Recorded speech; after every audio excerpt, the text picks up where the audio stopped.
This is another street elevator at Fonvizinskaya metro station in Moscow. It's another Otis Gen2 elevator.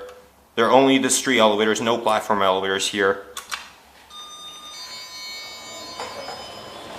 This one is not talking. -1. And does not beep either. Capacity is 650 kilograms, a person installed 2015. It has the same indicator as most Otis Gen2 elevators in Finland. This one has the... Let's go back up to 1.